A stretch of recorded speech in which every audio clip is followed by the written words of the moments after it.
कि बीजेपी के एक बहुत बड़े नेता जो आज इस दुनिया में नहीं है, जो इस देश के प्रधानमंत्री थे, जिनका वीडियो बड़ा वायरल हो रहा है, उनके भाषण को सुन लीजिए आप। उन्होंने फलस्तीन के बारे में क्या कहा था कि अरबों की जमीन पर कब्जा कर लिया गया है।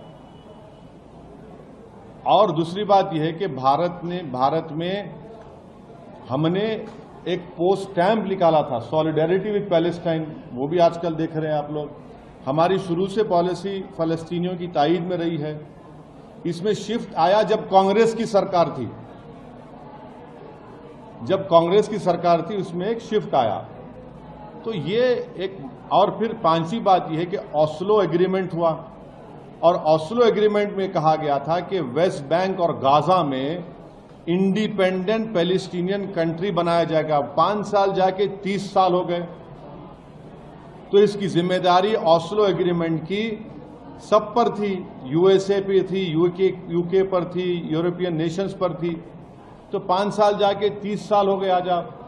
और आपको ये समझना चाहिए कि जो इलीगल सेटलमेंट्स बनाए जा रहे हैं वहां पर ऑस्लो अकॉर्ड के खिलाफ, जेनीन रेफ्यूजी कैंप में जाकर आप उनको मारा और पीटा जाता है। ये बात दुनिया जानती है कि वहां पर मस्जिद अक्सा है, बैतुल मुक़द्दस है। ये सब इंपॉर्टेंट चीजें हैं। आपको दुनिया को ये भी समझना चाहिए कि गाजा की जो स्ट्रिप है, आपने तो 16 साल से ब्लॉकेड करके रखा इजराइल ने वहां पर उसको। 16 ईयर्स से ब्लॉकेड है, ओपन एयर प्रिजन है वो।